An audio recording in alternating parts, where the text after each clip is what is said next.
జానకి పరిణయం ఫిబ్రవరి 2 నుంచి సోమవారం నుంచి శనివారం వరకు సాయంత్రం 6 గంటలకు మీ ఈటీవీలో.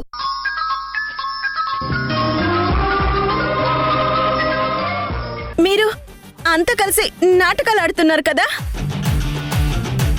రే యష్, ఏంట్రా ఈ నాటకాలు? లేరా? నీ వేషాలన్నీ నేను చూశాను, నటించింది చాలు, లేరా? యష్ లేరా?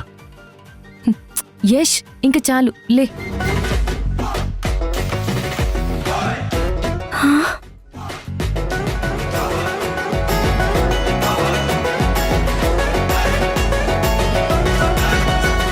భయపడ్డావమ్మా? కోమా స్టేజ్ అంటే భయం ఉండదా ఏంట్రా? అమ్మా సింధు, ఏంటమ్మా ఇదంతా? సారీ మావయ్య, మీకు విషయం చెప్దాం అనుకునే లోపే జైలు వాళ్ళు అత్తయ్యకి ఫోన్ చేశారు. పైగా మధు కూడా అక్కడే ఉంది. అందుకే నేను సైలెంట్ అయిపోయాను.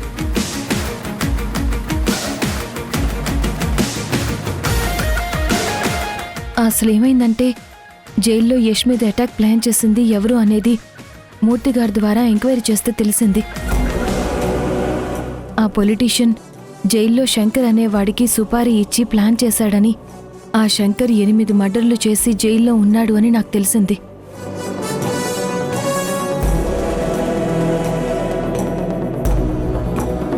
అప్పుడు నేను మూర్తిగారితో మాట్లాడి ఒక ప్లాన్ చేశాను.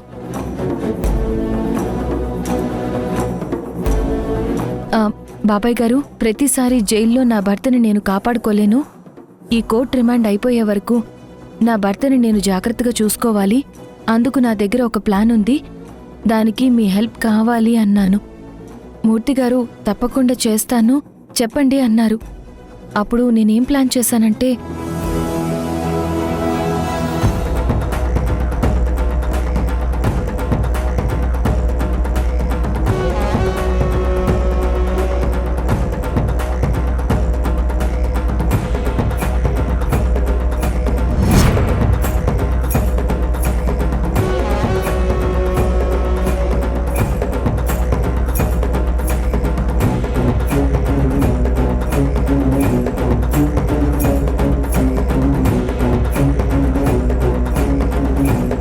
అయితే యష్, ఇదంతా మీ ప్లానే అన్నమాట.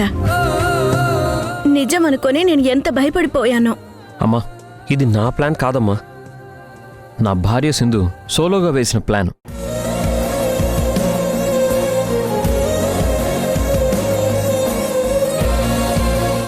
ఏదైతేనే నువ్వు క్షేమంగా ఉన్నావు, మాకదే చాలరా. నువ్వు చేసిన ప్లాన్కి ఆ మధు, మారుతిరావు, ఆ పొలిటీషియన్ టెన్షన్తో చస్తారు చూస్తుండు. సింధు, నిజంగా నువ్వు చాలా గ్రేట్. యష్ని సేఫ్గా జైలు నుంచి హాస్పిటల్కి షిఫ్ట్ చేశావు. కోర్టులో కూడా యష్ని నిర్దోషి అని ప్రూవ్ చేసి యష్ని ఇంటికి తీసుకెళ్లడమే మిగిలింది. అది కూడా త్వరలోనే జరుగుతుంది సిద్ధార్థ్. యముడి బారి నుండి తన భర్త ప్రాణాలు కాపాడుకున్న సావిత్రిలా నీ భర్తని కూడా మధు, మారుతీరావు, ఆ పొలిటీషియన్ అనే 3 యముల నుంచి నువ్వు కాపాడుకోవడం కోసం ఒక్కదానివే ఎంత పోరాటం చేస్తున్నావు సింధు. నిజంగా నువ్వు భార్య కావడం యష్ చేసుకున్న పుణ్యమే. అవును చంద్ర, నువ్వు చెప్పింది కరెక్టే. సింధు మన ఇంటి కోడలు కావటం నిజంగా మన అదృష్టం.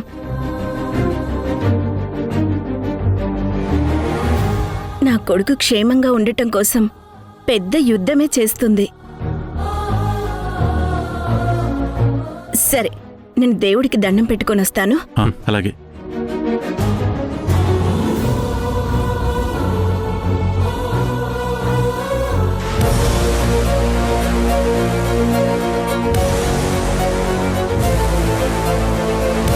అమ్మో, ఇప్పుడు ఈ డాక్టర్ లోపలికొస్తే సింధు యష్లో ఆడే నాటకం తెలిసిపోతుంది.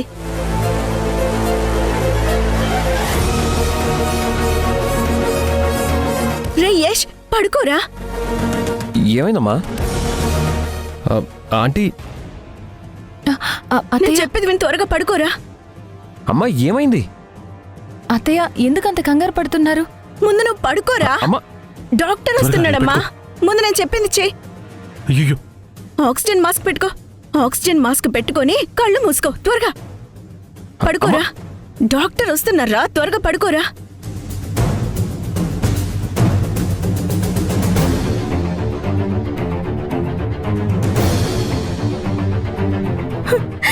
డాక్టర్, మా అబ్బాయి పరిస్థితి ఎలా అయిపోయిందో చూడండి. ఎలాగైనా సరే మా వాడిని మీరే కాపాడాలి. డాక్టర్, మా అబ్బాయి కండిషన్ ఏంటి?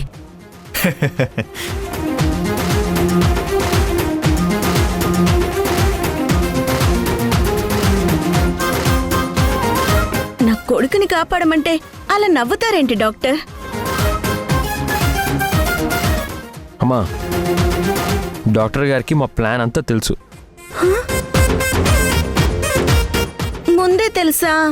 అవునత్తయ్య, డాక్టర్ గారు సిద్ధార్థ్ ఫ్రెండ్. డాక్టర్ గారితో మాట్లాడిన తర్వాతే మేము ఈ ప్లాన్ చేశాము.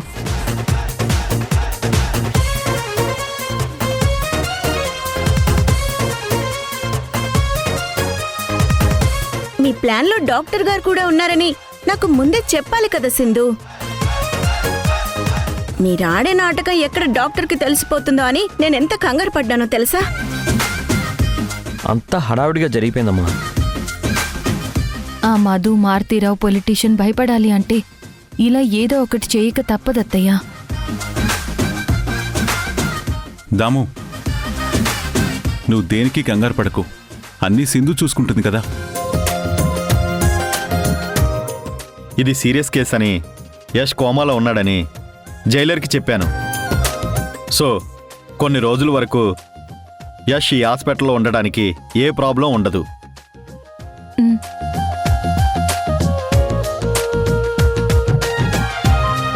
మీరు కూడా అదే మెయింటైన్ చేయండి. కానీ ఇక్కడ ఒక ప్రాబ్లం ఉంది. ప్రాబ్లం ఏంట్రా అది? మా చీఫ్ డాక్టర్ వస్తారు. ఆయన లోపలికొస్తే మాత్రం ఎలా మేనేజ్ చేయాలో అర్థం కావట్లేదు. ఇక్కడున్న స్టాఫ్ని నేను హ్యాండిల్ చేయగలను, కానీ మా చీఫ్ని హ్యాండిల్ చేయడం చాలా కష్టం.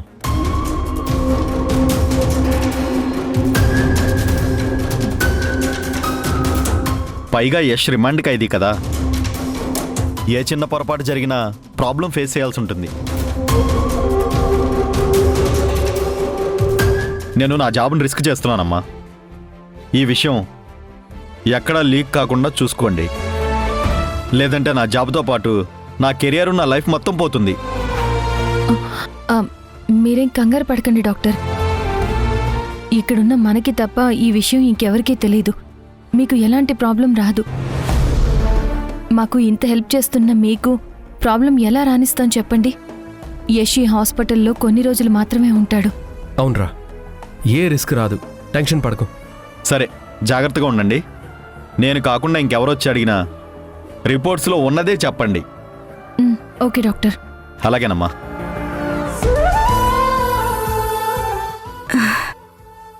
భగవంతుడా, నా కొడుక్కి ఏమీ కాకుండా చూసుకున్నావు.